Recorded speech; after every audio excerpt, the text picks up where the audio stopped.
começar esse vídeo aqui falando de um cemitério, mas não um cemitério desses onde tem gente famosa enterrada. Um cemitério de manchetes.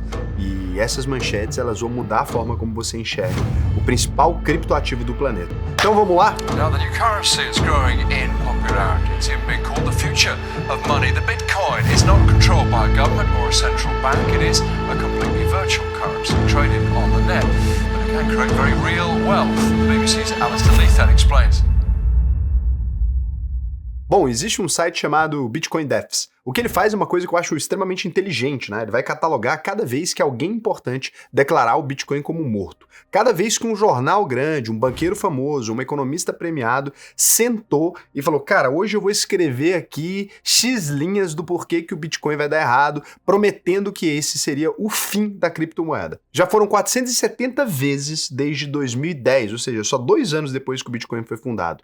Mais de 470 mortes. E quando a gente pensa em quem escreveu esses obituários, muitas dessas pessoas hoje são defensores ferrenhos de Bitcoin. Eu vou te apresentar alguns deles aqui. O primeiro obituário do Bitcoin vai ser escrito em dezembro de 2010 num blog de economia, quando o Bitcoin ainda valia menos de $1. O cara dizia que a moeda nunca ia funcionar porque ela tem uma oferta limitada. E naquela época isso era um palpite até razoável, vou ser bem justo, porque o mundo nunca tinha visto como é que funcionava e ele não compreendia muito bem as casas depois da vírgula que permite dividir o Bitcoin. Aí em junho de 2011, a Forbes, que é a maior revista de negócios do mundo, ela entra de vez na dança, né? Foi o primeiro veículo grande a publicar um obituário do Bitcoin. Logo depois do primeiro hack da Mt. Gox, dizendo que aquilo estava enterrado porque era difícil demais de negociar. E o obituário mais famoso de todos vem em novembro de 2011, a Wired, uma das maiores revistas de tecnologia do planeta, ou seja, quem deveria apoiar o Bitcoin, né? Uma reportagem bem longa e caprichada, narrando a morte do Bitcoin depois que ele despencou dos $30 para $2. Imagina, naquela época o Bitcoin ainda valia $2. O tom era definitivo e taxativo. Acabou. O experimento falhou e podem ir para casa. E a lista só vai piorar. Tem prêmio Nobel de Economia ali, o Paul Krugman, que comparou o Bitcoin a um esquema Ponzi. Tem o Nouriel Roubini, né, o economista que ficou famoso por ter previsto a crise de 2008, do subprime. Tem o Warren Buffett, que muita gente considera o maior investidor da história, dizendo que aquilo não valia absolutamente nada. Tem o chefão do JP Morgan, um dos maiores bancos do mundo, chamando o Bitcoin de fraude, na cara dura. E teve até um professor de Oxford que, num artigo no Financial Times em 2021, escreveu que o Bitcoin era pior que o golpe do Madoff, uma das maiores pirâmides da história. Quer dizer, é o andar de cima do mercado financeiro enterrando esse troço de novo, de novo, de novo e de novo. Agora, olha a piada que a história pregou em todo mundo. Se você tivesse comprado $100 de Bitcoin a cada vez que declararam ele como morto, hoje você estaria sentado em uma fortuna. Toda vez que cavaram uma cova, o Bitcoin saiu de dentro dela. E quase sempre saiu muito maior do que ele entrou.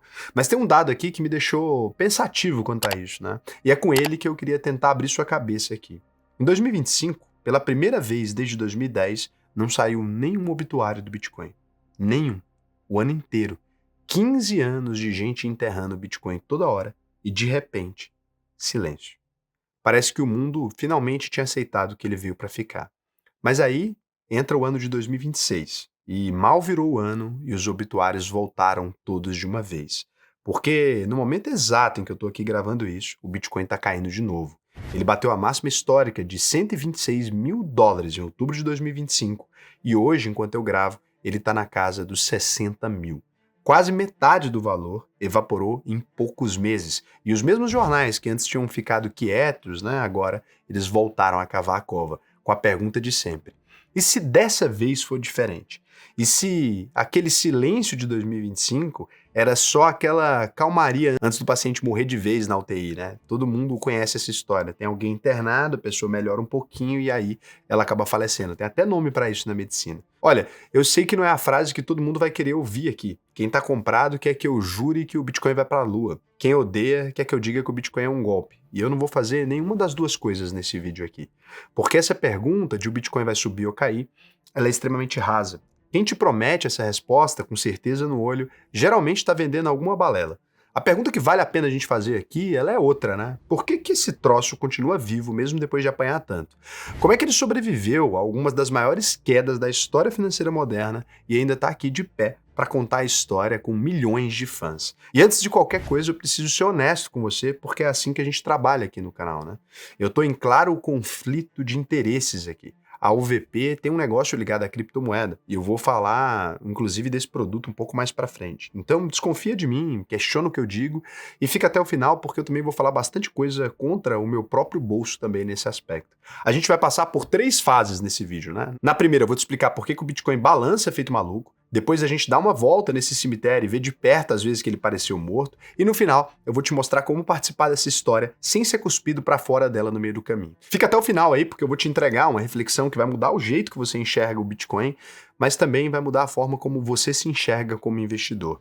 Nesse primeiro momento aqui, a gente precisa entender que a volatilidade não é defeito, ela é característica do Bitcoin. A primeira coisa que você precisa entender, e que quase ninguém vai explicar direito, é que essa coisa do Bitcoin oscilar toda hora, essa volatilidade que ele tem, ele não é um acidente, ele não é um defeito de fábrica que um dia vai ser consertado.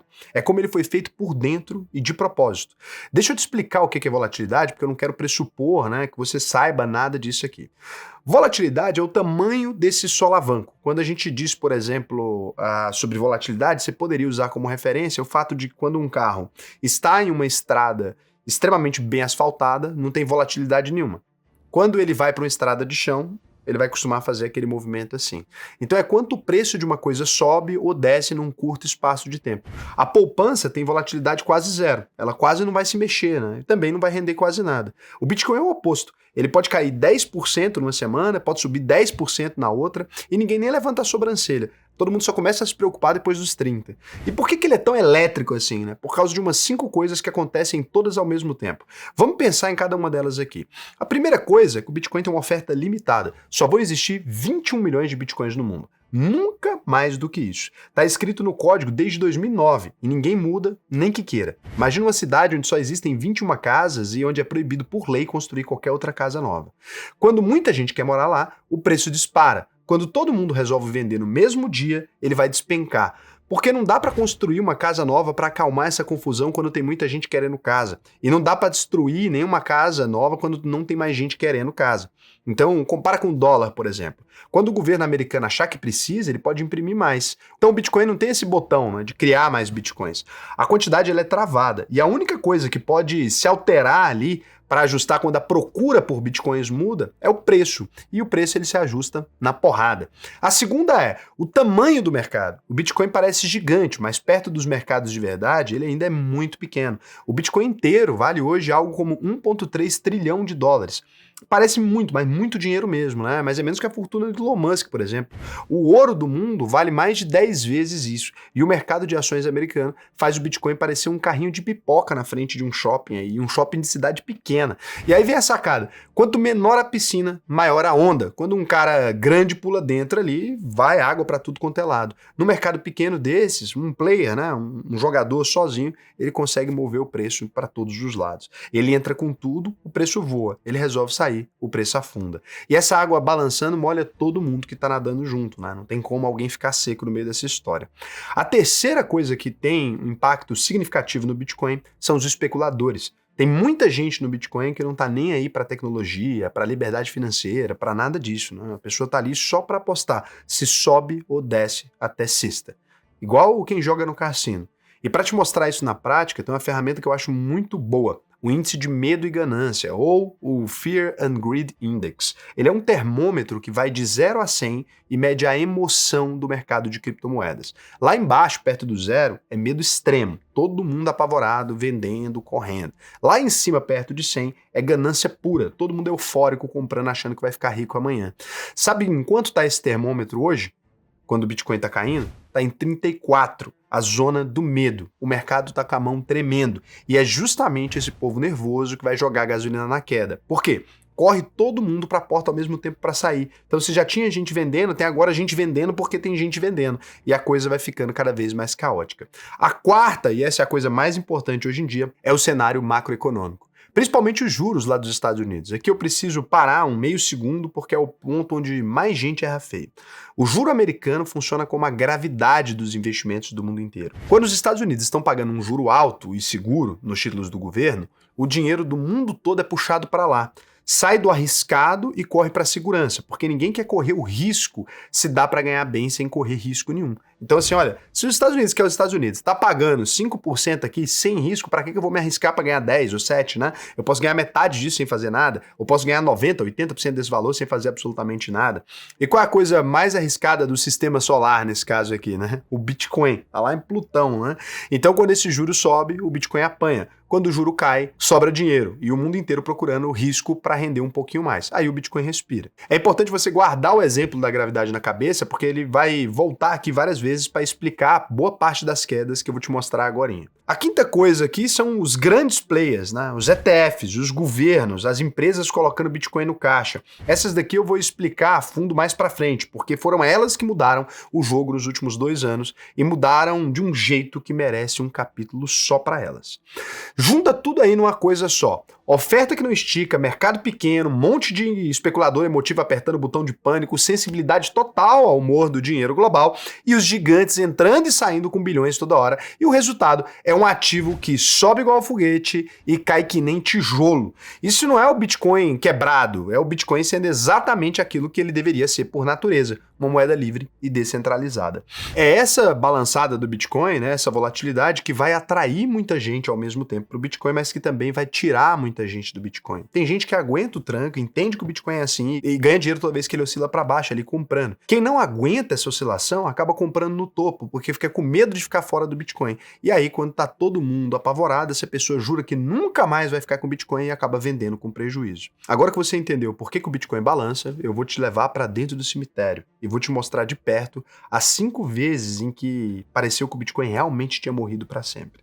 Então, aqui nessa segunda sessão do vídeo, a gente vai falar sobre o cemitério do Bitcoin. E eu vou te contar a história do Bitcoin, então, começando pelas quedas, não pelas altas, porque é na queda que a gente vai descobrir do que um ativo é feito. Na alta, todo mundo é gênio, todo mundo é corajoso, todo mundo é visionário, e é na queda que se separa o joio do trigo. Enquanto eu te conto, é importante você ter em mente alguns aspectos, né? Em cada uma dessas crises, no momento que elas estavam acontecendo ali, parecia que era o fim do Bitcoin mesmo. Então, quando você olha uma quedinha do Bitcoin hoje em dia, é porque você está olhando em retrospectiva. É importante você tentar sentir o que as pessoas naquele lugar estavam sentindo. Porque hoje em dia, quando a gente olha para o Bitcoin, parece muito que é besteira, né? E que o Bitcoin vai se recuperar de qualquer queda. Mas a gente tem que ir lá para 2011, o primeiro quase final do Bitcoin. A gente volta lá para aquela época e o Bitcoin era um bebê. Quase ninguém fora de um nichozinho de tecnologia sabia o que era aquilo. Para você ter noção, no comecinho de 2011, o Bitcoin valia 30 centavos de dólar. Centavos, não chegava nem a $1. E aí veio a primeira euforia de verdade. Disparou de 30 centavos para perto de $30 lá em junho. 100 vezes em alguns meses. Foi uma loucura. E aí, de repente, blau, né? Caiu de uma vez. Numa corretora chamada MTGOX, o preço despencou. Numa tarde de pânico, ele chegou a marcar centavos de novo e, no fim das contas, o Bitcoin perdeu mais de 90% do valor. Por que isso aconteceu? Por causa da tal da MTGOX. E aqui eu preciso te explicar o tamanho dela, porque ela vai voltar nessa história mais pra frente. A MTGOX sozinha processava algo perto de 70% a 90% de todas as negociações em Bitcoin do planeta.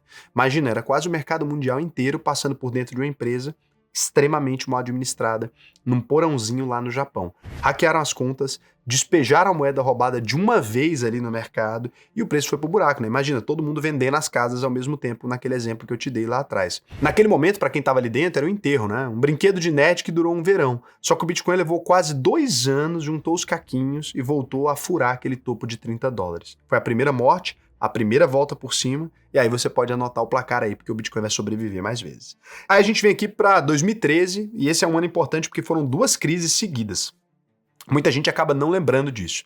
O Bitcoin engatou como um foguete ali, começou o ano valendo uns $13, e lá em novembro ele furou os $1.000 pela primeira vez. Imagina que loucura, né? Ele bateu perto de $1.150, de 13 para $1.150, né? Então é loucura, dá para imaginar a febre que estava vivendo lá. E a primeira facada, ela veio da China. O Banco Central Chinês proibiu os bancos do país de mexer com Bitcoin. Por que foi tão grave isso? Porque naquela época a China era o coração do mercado. A maior corretora do mundo era chinesa, a BTC China. Quando a China deu um murro na mesa, essa corretora travou e o preço levou um tombo seco na hora. E aí todo mundo pensou, pô, já é ruim aqui agora, né? Mas a facada de verdade mesmo, ela vai vir em 2014. Adivinha quem voltou para a nossa história aqui? a Mt. Gox em fevereiro de 2014. Ela congela os saques numa manhã qualquer. Ninguém mais consegue tirar o dinheiro, e aí vem um anúncio que é um soco no estômago até hoje. Tinham sumido cerca de 744 mil bitcoins dos clientes, que foram roubados ao longo dos anos, devagarzinho, sem ninguém perceber. A empresa quebrou e fechou. Foi como se o maior banco do mundo fechasse de uma vez, levando embora o dinheiro de quase todo mundo junto. E lembra que isso era quase o mercado inteiro. Somando a China com o Mt. Gox do topo de 2013 para baixo, o Bitcoin caiu uns 85%. Foi de mais de $1.000 para casa dos 150, 170 dólares e ficou se arrastando ali embaixo por uns 2 anos. De novo, decretaram aí o óbito do Bitcoin, né? Era golpe, era lavagem de dinheiro de bandido, era o fim. E de novo, o Bitcoin não morre. E olha que detalhe quase poético aqui que eu peguei na pesquisa. Janeiro de 2015 foi a última vez na história que deu para comprar Bitcoin por 150 dólares. A última vez. Nunca mais desceu até aquele ponto. Quem comprou aquele fundo de poço no meio de todo aquele pessimismo e teve estômago para segurar, fez uma fortuna aí. Olha só, segura esse aqui na memória porque já já a gente vai fechar esse raciocínio aí. De 2017 a 2018 foi a bolha dos ICOs. Agora a gente chega na crise que traumatizou uma geração inteira de investidores, né? O ciclo de 2017. Foi o ano em que o Bitcoin saiu do nicho e virou assunto de jornal, de Uber, de almoço, de domingo. Começou o ano na casa dos $1.000 e foi subindo igual louco, 5 mil, 10 mil, 15 mil, até bater o topo de quase $20.000 em dezembro de 2017. Uma valorização de mais de 1.300% num ano só. Quem comprou em janeiro estava rico em dezembro. O que jogou gasolina nessa fogueira aqui foram os tais ICOs, né? ICO, tipo IPO na Bolsa de Valores, é quando um projeto qualquer de cripto ele lança uma moedinha para captar dinheiro público. Só que a maioria não tinha produto, não tinha empresa, não tinha nada funcionando. Tinha um PDF bonito e uma promessa. Tinha gente prometendo botar até registro de dentista na blockchain. Mais ou menos o que aconteceu na bolha das .com, só que versão pequenininha. Então era cada coisa absurda aí que só em 2017 esses projetos captaram alguns bilhões de dólares de gente desesperado para não ficar de fora da festa. E aí, obviamente, quando o otimismo é demais, deu merda, né? O greed ali estava muito alto. Quando os reguladores americanos começaram a apertar o cerco e a euforia acabou, foi tudo junto pro buraco. Ao longo de 2018, o Bitcoin desabou uns 84% dos quase $20 mil para 3.200. E aquelas moedinhas do ICO? A maioria caiu, 95%, 99% e nunca mais voltou, virou tudo pó. Foi nesse período, aliás, que o tal site do obituário bateu recorde. O Bitcoin foi declarado morto mais de 120 vezes só em 2017, mais umas 90 em 2018, e o auge do agora acabou, né? Agora já era o Bitcoin. E de novo, ele não morreu. Pula para março de 2020, essa crise é interessante porque nem foi culpa do Bitcoin. Foi o mundo inteiro pegando fogo junto. Estourou a pandemia, todo mundo travou de medo sem saber o que ia ser do planeta. E quando dá pânico de verdade, acontece uma coisa, né? Todo mundo corre para vender qualquer coisa de risco e abraçar dinheiro vivo na mão, custe o que custar. Até porque não dava para comprar comida com Bitcoin, não dava para comprar gasolina, não dava para comprar nada naquela época. Caiu bolsa, caiu petróleo, caiu ouro, caiu tudo no mesmo dia. E o Bitcoin, sendo o ativo mais arriscado da mesa, levou um dos piores coices.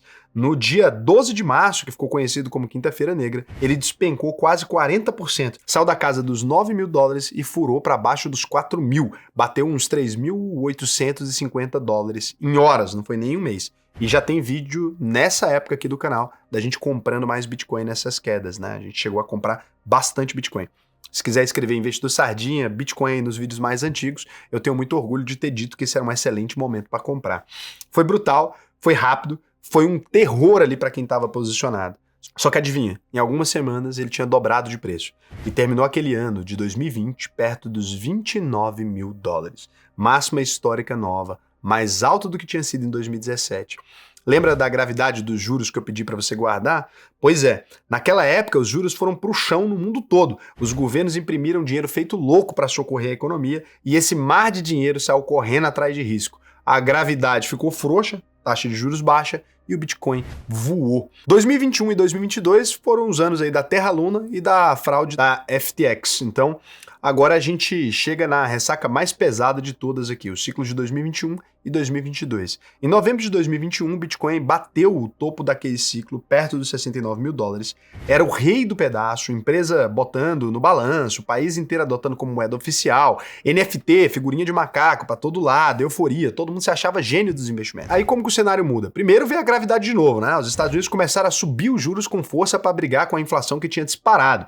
E o dinheiro começou a fugir do risco. Mas não foi só isso. Foi aí que 2 esqueletos gigantes saíram do armário quase ao mesmo tempo. O primeiro foi o Terra Luna, né? Isso a gente precisa explicar bem devagar aqui, porque é complexo. Existia uma moeda chamada UST, que era uma stablecoin. Stablecoin é uma cripto que promete que vai valer sempre $1 ou R$1, alguma coisa firme. Alguma coisa para você ter onde se esconder quando o mercado balança. Só que aonde vem o problema? A UST não tinha nem $1 de verdade guardado num banco para cada moeda dela. Ela se equilibrava num truque matemático, né? Amarrada numa moeda imã ali, a Luna, uma escorando a outra para ficar de pé. Um castelo de cartas que só funcionava enquanto todo mundo confiava e ninguém corria para sair. Em maio de 2022, a confiança acabou quebrando e foi efeito dominó. A UST perdeu o $1, a Luna foi a praticamente zero, e em poucos dias aí, algo entre 40 e 60 bilhões de dólares viraram pó de repente. Como tudo no mundo cripto é interligado, esse estouro foi derrubando fundo, derrubando empresa, um puxando o outro, um monte de gente utilizava isso para comprar Bitcoin e etc. E quando o mercado ainda estava sangrando, no fim de 2022, veio o segundo esqueleto dentro do armário, o maior de todos, a FTX aí. Essa é considerada uma das maiores fraudes da história do mercado financeiro, não só de cripto, tá? A FTX era uma das maiores corretoras criptos do mundo, e o dono dela era tratado como um gênio, né? Capa de revista, foto com político, garoto propaganda das criptomoedas. E era tudo podre por dentro. Descobriram que ele pegava o dinheiro dos clientes que estava lá, guardado, supostamente seguro, e usava escondido para cobrir apostas de uma outra empresa dele. Coisa que você simplesmente não pode fazer em lugar nenhum do mundo, né? Imagina eu pegar o dinheiro dos meus clientes do banco e sair gastando. Quando vazou, foi questão de dias. Todo mundo correu para sacar ao mesmo tempo e a FTX não tinha dinheiro, né, para cobrir porque ela já tinha gastado. Ela quebrou e levou um monte de empresa que utilizava a custódia dela, ou seja, que guardava Bitcoin lá. O dono acabou preso, condenado por fraude. É como se fosse a Binance atualmente, tá? Resultado dessa porrada toda junta, juros subindo, terra virando pó e FTX fraudando, o Bitcoin que estava em $69 mil despencou para $15.500, uma queda de uns 77%. Apelidaram esse período de inverno cripto. E foi um inverno longo. Naquele momento, com a fraude bilionária na mesa, a moeda ia virando pó dia após dia. Parecia que era mesmo o fim da linha dessa vez e que dessa vez o golpe tinha sido fatal. E mais uma vez o Bitcoin não morreu. Dali ele juntou os pedaços e foi bater a máxima histórica de novo, os tais $126 mil em outubro de 2025. E aí tem um padrão que não dá para ignorar, né? Para tudo e olha o que a gente acabou de ver. 5 grandes crises, 5 enterros, 5 vezes que decretaram o fim do Bitcoin. Mais de 90% em 2011, 85% entre 2013 e 14, 84% de 2017 e 18, quase 40% num só dia de 2020 e 77% em relação a 2022. E hoje, em 2026, a gente está no meio de mais uma. Já caiu uns 45% desde o topo enquanto eu gravo. Em cada uma, no calor do momento, parecia definitivo. Em cada uma, depois, o Bitcoin não só voltou, como fez um topo histórico ainda maior que o anterior. E aqui eu preciso ser muito claro com vocês, né? Porque é exatamente aqui que mora a desonestidade de quem vende ilusão. Isso aqui não é garantia nenhuma de que vai se repetir. Nos últimos 5 anos, o Bitcoin rendeu menos que o Ibovespa. Passado não garante futuro nenhum. E quem te promete que vai voltar igual antes, tá mentindo para você na cara dura e tá te vendendo um sonho. Mas que o padrão existe, ele existe. E é forte demais para você fingir que não viu. 5 vezes seguidas, é difícil chamar isso de sorte. Então por que o Bitcoin tem esses ciclos? Por que sobe, desaba e volta, sempre nesse vai e vem, né? Tem alguma lógica por trás disso ou é só uma moeda maluca pulando à toa? Para responder isso, você precisa entender uma única palavra. Halving. E aí, senta que lá vem a história, né? Nesse ciclo 3 do vídeo, eu vou te explicar o conceito de halving, talvez o conceito mais importante para entender por trás da lógica de ciclos do Bitcoin. É claro, aqui você viu que existe também o fato da moeda ser livre. Quando algo é descentralizado e não tem um regulador por trás, muita gente mal intencionada também se aproveita daquilo, né? Eu vou te explicar aqui sobre o halving como se você nunca tivesse ouvido falar essa palavra na vida, porque a maior parte da galera que fala por aí disso também não entende muito bem do que está falando. A palavra halving, então, ela vem de inglês half, que é metade, então halving seria, ao pé da letra, cortar pela metade.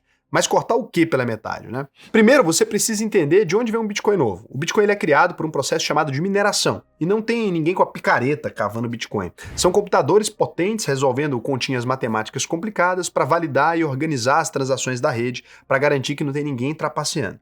Quem resolve as contas primeiro ganha um prêmio que é um Bitcoin novinho em folha. É o único jeito de nascer um novo Bitcoin no mundo. É a torneirinha que vai pingando de moeda em moeda até encher a banheira total que é o mundo do Bitcoin. Aí vem uma regra genial que o criador do Bitcoin botou no código lá em 2008, 2009, quando ele criou a moeda. Mais ou menos a cada 4 anos, esse prêmio que os mineradores ganham é cortado pela metade. A torneira fecha metade da vazão e passa a pingar um pouco menos. Olha para os números que a lógica fica bem bonita, né? Quando o Bitcoin nasceu, o prêmio era de 50 bitcoins por bloco minerado. Em novembro de 2012, veio o primeiro halving que cortou para 25, em 16 caiu para 12,5, em 2020 para 6,25, em 24 caiu para 3,12. Tá vendo o padrão? Metade, metade, metade, metade, vai continuar assim de 4 em 4 anos, até por volta de 2140, quando o último pedacinho dos 21 milhões de bitcoins for minerado e a torneira fechar de vez. É o jeito que o Bitcoin achou para imitar o ouro, para criar uma escassez. O ouro vai ficando mais difícil de garimpar com o tempo, porque as minas boas se esgotam. O Bitcoin fez isso na matemática, de propósito, né? Num calendário que todo mundo já conhece de antemão. Então as regras estão combinadas. Por que esse corte aqui ele vai mexer no preço? Pensa na economia da feira. Se a procura por alguma coisa continua igual ou aumenta, e ao mesmo tempo a oferta nova cai pela metade, o que acontece com o preço de quem já tinha aquele objeto? Vai subir, né? Isso é a mesma coisa que todo mundo querer ter laranjas, mas imagina que a produção de laranja ela é a mesma. E pelo contrário, que agora ela está diminuindo. Então a laranja ia tender a ficar cada vez mais cara. É um princípio básico da economia, oferta e demanda. Menos coisa nova sendo criada, mesma gente entrando, talvez até mais, o preço acaba indo para cima. E foi isso que aconteceu de um jeito quase que teimoso, né? 3 vezes seguidas. Depois do primeiro halving, no fim de 2012, o Bitcoin saiu de uns $12 e foi para 127 em poucos meses, 10 vezes mais. Depois do segundo, em 2016, ele passou de $1.000 no caminho, naquela subida que terminou na euforia de 2017. Depois do terceiro, em 2020, saiu da casa dos 8.700 e foi até $60 mil, o foguetão lá de 2021. Então você consegue ver essa dança aí perfeita, né? O halving e mais ou menos um ano depois, foguete. 1, 2, 3 vezes, quase sempre o mesmo compasso. Por isso que muita gente trata o halving quase como um relógio mágico, quase como uma religião dentro do mundo cripto. Tem gente que organiza a vida financeira inteira em cima desse calendário, comprando Bitcoin e vendendo nesses ciclos. E é óbvio, né? Aqui eu vou te pedir calma, porque se fosse tão simples assim, compra no halving, que daqui a um ano você fica rico, todo mundo já tinha ficado milionário. E você sabe que não é bem assim que a vida funciona. Inclusive, se você quiser aprender a investir de verdade, né, eu não posso deixar de te indicar a UVP Escola, que é a maior escola de investimentos do Brasil inteiro. E a UVP tem um compromisso diferente de qualquer coisa que você viu, qualquer escola, qualquer cursinho, qualquer coisa. Se você entrar na UVP e não aprender a investir, eu te devolvo 100% do seu dinheiro. E você pode ter minha palavra com isso. Pode pesquisar em qualquer lugar que você vai ver que esse compromisso da UVP ele sempre foi mantido. Então, se você quiser aprender a investir não só em Bitcoin, como em outros ativos, só ir lá. Agora vamos voltar aqui que começou a parte mais polêmica do vídeo. Tem um debate sério rolando aí. Muita gente boa discutindo de verdade sobre esse ciclo de 4 anos. Será que ele ainda funciona ou ele já morreu? E aí, nesse ponto do vídeo, a gente precisa entender isso. O ciclo morreu? Qual foi o problema do ciclo, né? A entrada dos gigantes. Deixa eu te explicar por que tanta gente séria que estuda isso a vida inteira está dizendo que o ciclo de 4 anos acabou. É aqui que o Bitcoin vira um bicho diferente daquele que apanhou lá em 2017. O divisor de águas aqui ele vai ter data. Janeiro de 2024, que foi quando os Estados Unidos aprovaram os ETFs de Bitcoin. Um momentinho aqui só para te explicar o que é ETF, né? ETF é um fundo que você compra na Bolsa de Valores. Aqui no Brasil tem final 11, né? Quando você vai comprar ali, por exemplo, o Alpo 11, o VP 11. Você vai lá pelo aplicativo da corretora, na parte de renda variável, do mesmo jeitinho que você compra uma ação, você digita um código e você pode comprar ali um fundo ou uma cesta com vários ativos dentro, ou até mesmo com uma. Então, para ter Bitcoin antigamente, você tinha que abrir uma conta na corretora de cripto, criar uma carteira digital, anotar uma senha, guardar uma chave, ter medo de ser hackeado, aquela novela toda. Para muita gente, principalmente para as instituições financeiras grandes, o banco, por exemplo, isso era uma muralha. O banco gigante não vai ficar anotando senha de cripto num papelzinho na gaveta que qualquer pessoa pode encontrar e roubar tudo. Aí vieram os ETFs e derrubaram a muralha. Agora o banco grande, o fundo de pensão que cuida da aposentadoria de milhões de pessoas, aquele investidor de terno e gravata que não quer mexer com isso, todo mundo pode comprar Bitcoin do jeito que já conhecem, com regulação e supervisão do mercado em cima. E aí entraram os monstros dentro, BlackRock e Fidelity, gente que movimenta trilhões de dólares, não é bilhões, é trilhões mesmo. Essas empresas começaram a botar Bitcoin no caixa como reserva, do mesmo jeito que guarda dólar e ouro. Isso muda completamente a natureza do Bitcoin. O Bitcoin deixou de ser aquele mercado de nicho, de uns nerds e uns apostadores de fim de semana, para se comportar como um ativo macro global. Coisa de banqueiro. Todos os bancos aí gigantes do mundo hoje têm Bitcoin. E olha o detalhe que quebrou o tal padrão de 4 anos. No ciclo de 2024, pela primeira vez na história, o Bitcoin bateu a máxima histórica antes do halving acontecer. Você consegue entender por que isso é estranho? Antes, em todos os ciclos ali, o foguete vinha sempre depois do halving, né, com aquela defasagem de um ano. Dessa vez, a demanda dos ETFs chegou com tudo e atropelou o calendário antigo. O relógio mágico, então, ele desregulou de uma vez. O argumento de quem diz que o ciclo morreu é esse, e faz bastante sentido, né? Hoje quem manda no preço não é mais só o halving, é o fluxo do dinheiro entrando e saindo dos ETFs e a política de juros dos Estados Unidos. Lembra da gravidade? Ela voltou para o jogo e tem um motivo técnico forte por trás. Cada halving vai cortar um pedaço cada vez menor em proporção do que entra de moeda nova. O primeiro cortou de 50 para 25, um corte brutal. O mercado todo sentiu. O último cortou de 6,25 para 3,125, o que é quase nada perto do tamanho que o mercado tem hoje. Soma isso com quem tem mais de 1 milhão de bitcoins trancados dentro de um ETF e em caixa de empresa, gente que comprou para segurar por longo prazo, então sobra cada vez menos moeda solta para ser vendida no desespero. Em tese, isso tudo deveria deixar o Bitcoin mais calmo, mais comportado. Tem até gente muito boa falando que o Bitcoin virou parente do ouro, né? Que está deixando de ser cassino para virar reserva de valor de muita gente séria. E tem uma teoria mais profunda ainda do pessoal que estuda liquidez global, dizendo que no fundo o Bitcoin nunca seguiu o halving de verdade. Ele sempre seguiu foi o dinheiro do mundo. Que cada topo dele, em 2013, 2017 e 2021, bateu junto com a enxurrada de dinheiro novo que foi despejado na economia global pelos bancos centrais. Inclusive, tem gente dizendo que o Bitcoin ajuda os bancos centrais a se livrar de inflação, porque quando todo mundo começa a colocar dinheiro numa coisa sem expectativa de retirar, aquele dinheiro ali está sendo represado, né? Quando sobra dinheiro no mundo, sobe o Bitcoin. Quando enxuga, cai. O halving seria só uma coincidência de calendário em cima disso. Uma correlação, não uma causalidade. Só que aqui é que eu preciso te dar o outro lado da versão bonita. Tem um furo nessa história de que o Bitcoin amadureceu e parou de balançar. Olha o que está acontecendo agora em 2026 na nossa frente aí. No comecinho de fevereiro desse ano, o Bitcoin teve uma das maiores capitulações da história dele. Ele despencou de uns 70 para 60 mil praticamente num dia. E os ETFs, esses que eram para ser mão firme e adulta do mercado, o dinheiro maduro, o que eles fizeram? Tiveram saídas bilionárias nas últimas semanas. Mais de $1 bilhão saindo correndo. Investidor vendendo, né? Quer dizer o seguinte, o investidor institucional, o tal do dinheiro disciplinado, também corre para a porta quando o medo aperta, né? Ele não é melhor do que os investidores pequenininhos. Ele só corre com mais dinheiro de uma vez, o que piora o tombo de todo mundo. Então, no fim, o ciclo morreu ou não morreu? A resposta honesta é depende. E o contexto importa muito mais do que qualquer regrinha mágica aqui. Eu sei que depende é uma resposta muito bunda mole para um vídeo que ninguém quer ouvir. Todo mundo quer o sim ou não. Mas é a única resposta honesta aqui. Quem te dá certeza absoluta sobre o futuro do Bitcoin está vendendo curso de gráfico ou está vendendo medo por aí. A economia não anda em linha reta. Ela anda meio que igual um bêbado. Um pouco para cá, um pouco para lá. O que eu penso, e aqui é só minha opinião, tá?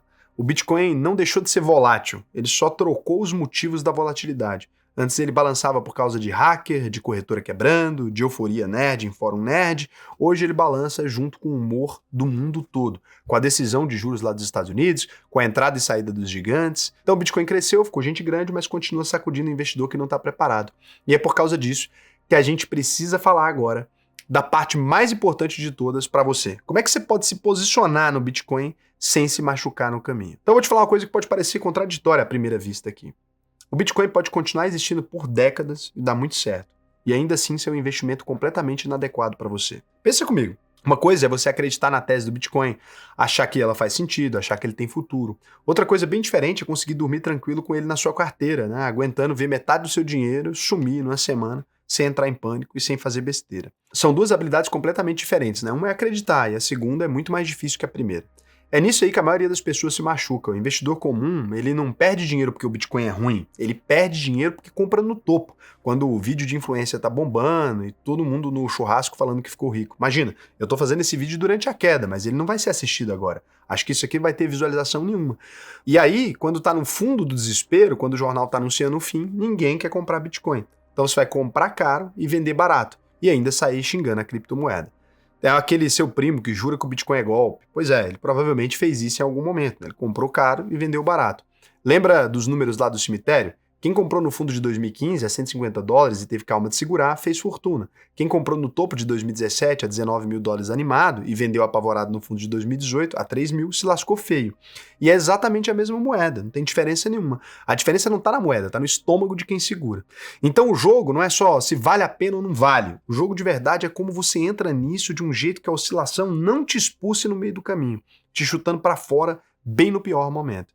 E é para isso que eu vou te mostrar 3 formas de ter exposição ao Bitcoin, da mais tranquila para mais hardcore. Bom, se você é um investidor que foca aqui simplesmente em ter exposição a Bitcoin, mas você não quer guardar o Bitcoin, você quer simplesmente comprar na sua corretora com um clique, a custódia profissional ela pode te ajudar.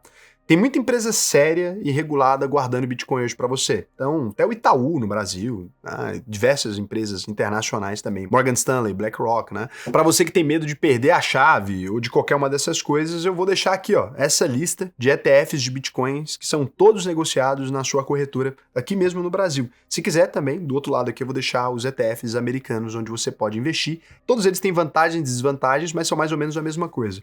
Com exceção dos brasileiros, porque a maioria não tem Bitcoin de verdade, né? O que ele faz é ter um ETF que compra um papel de outro ETF. E daí você acaba acrescentando duas camadas de risco, porque você tem aqui um ETF que vai lá, vai comprar esse outro papel de ETF, você tem que pagar duas taxas e tal. A segunda forma aí, então, é você comprar um Bitcoin na Binance ou no mercado Bitcoin, ou em qualquer uma dessas empresas, né, no Bitbank, você compra, saca para a sua corretora, guarda as chaves, lá na UVP a gente ensina a fazer isso, e a vantagem é a independência total, tá? Ninguém consegue congelar, ninguém consegue bloquear, ninguém precisa te autorizar de nada. Nem mesmo o banco, nem o governo, ninguém.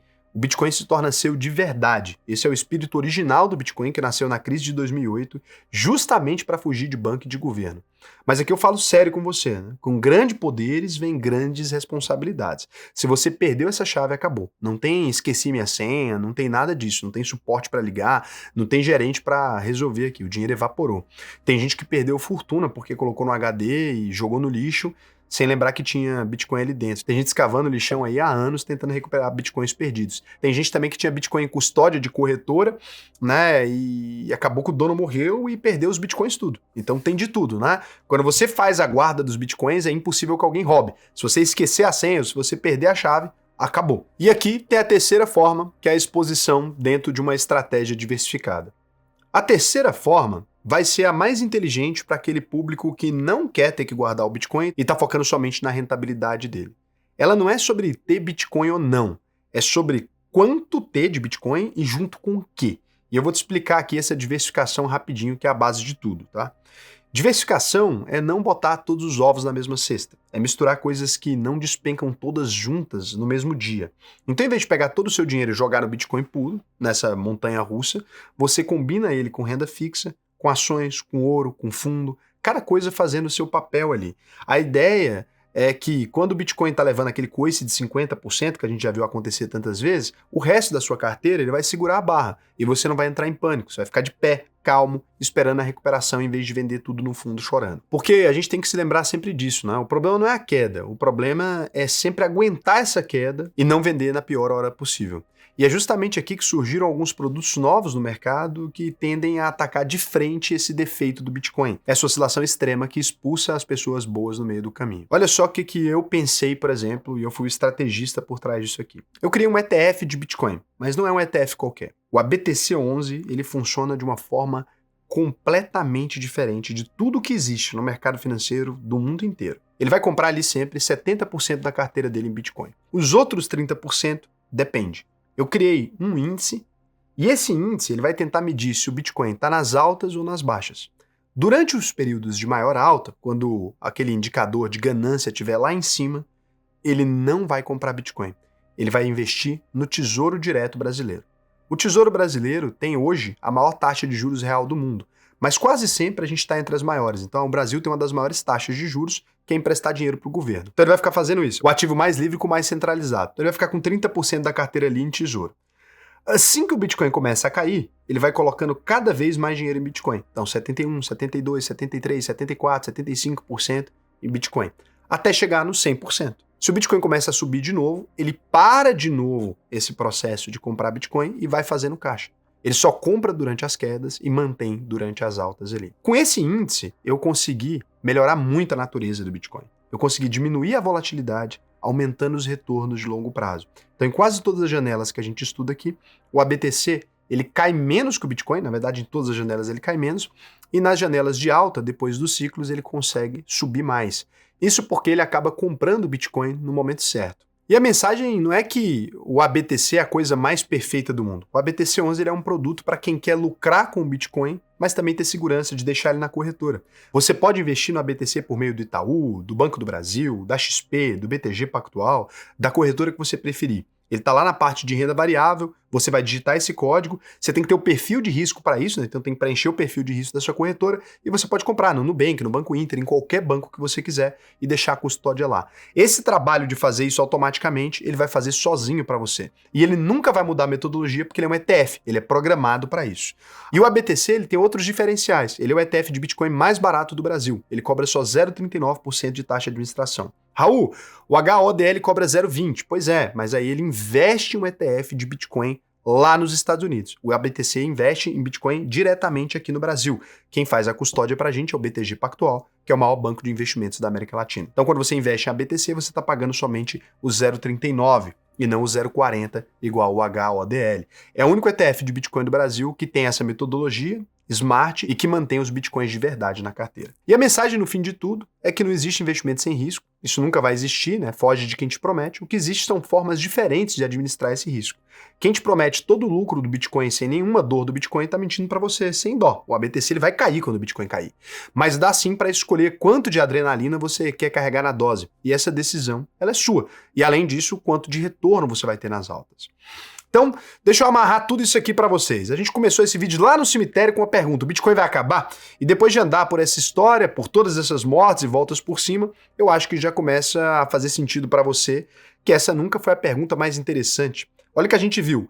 Um ativo ser declarado morto mais de 470 vezes, pelo andar de cima do mercado financeiro, que sobreviveu a hacker, a corretora quebrando, a fraude bilionária, a pandemia e ao inverno cripto. E não é que ele seja mágico não, né? É porque a tese dele é uma moeda escassa global que ninguém imprime e ninguém controla sozinho, que continua puxando gente nova a cada ciclo, a cada enterro que não pega.